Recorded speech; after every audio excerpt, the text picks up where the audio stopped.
ஒரு மனுஷனா இருக்காரு. இயேசு யாரா இருக்காரு?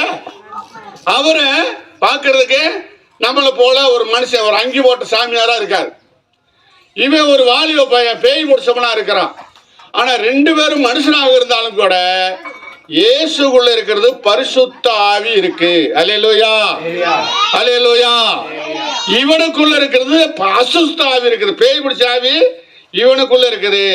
அதனால இந்த பேய் பிடிச்சவனுக்கு தெரியுது இயேசுவை பார்த்த சொருக்கு இது பரிசுத்த ஆவி, கடவுள் வாராரு என்று போய் அவன் கும்பிட்டு விழுகிறத பார்க்கிறோம். இப்ப புரியுதா? நம்மளுக்கு பார்க்கறதுக்கு மனுஷனாக இருந்தாலும் இயேசுவை பார்த்த சோருக்கு இந்த பேய் பிடிச்சவன் கும்பிட்டு விழுகிறான். ஏன்னா அவனோட சண்டை போல எத்தனையோ பேரோட சண்டை போட்டவன். யாரு? விலங்கு போட்டவனோட சண்டை போட்டவன், கட்டி வச்சவனோட சண்டை போட்டவன், பிடிச்சிக்கிட்டு வீட்டில் பூட்டி வச்சாலும் உடச்சிக்கிட்டு அடிச்சுட்டு ஓடுனவன் இப்போ இயேசு பார்த்து ஏன் கும்பிட்டு விழுகிறான்னா அந்த பரிசுத்த ஆவி இயேசு மேல இருந்தது. இந்த அசுத்த ஆவிக்கு தெரியுது, இந்த மனுஷக்குள்ள இருக்கிற அசுத்த ஆவிக்கு தெரியுது. அதனாலதான் அங்க கும்பிட்டு விழுகிறான்னு பாக்குறோம். படிங்க இந்த வசனத்தை. ஏனெனில் அவர் அவனை நோக்கி அசுத்த ஆவியே மனுஷனை விட்டு புறப்பட்டு போ என்று சொல்லி இருந்தார். இவனை, இந்த மனுஷனை, இந்த அலக்களிக்கிற ஆவிய, இந்த சுடுகாட்டுல குடி வச்சிருக்கிற ஆவிய, சாதாரண வீட்டுல இருக்கிற மனுஷனை புடிச்சுக்கிட்டு இந்த ஆட்டை ஆற்றிய பிசாசு ஆவிய, பொல்லாத ஆவிய போ என்று சொல்லி இருந்தார்.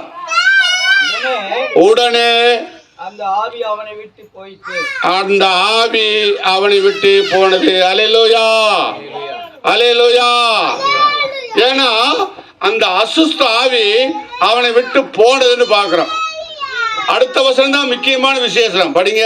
அப்பொழுது அவர் அவனை நோக்கி, அப்பொழுது அவனை நோக்கி உன் பேர் என்னவென்று கேட்டார். உன் பேரு என்ன என்று கேட்டார்.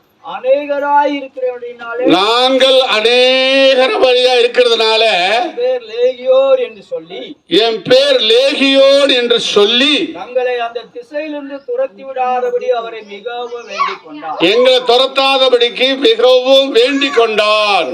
அல்லேலூயா. இப்ப என்ன சொல்றாரு?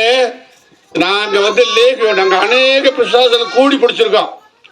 அதனாலதான் இந்த முரட்டுத்தனமா இவன் நடக்கிறான். தேவையில்லாத காரியத்தெல்லாம் செய்யறானா ஒரு பிசாசு ரெண்டு பிசாசு இல்ல, அநேக பிசாசு அவனை பிடிச்சிருக்குது. அந்த பிசாசுகள் போகும்படி சொல்லும் போது இயேசுவே உனக்கு எனக்கு என்ன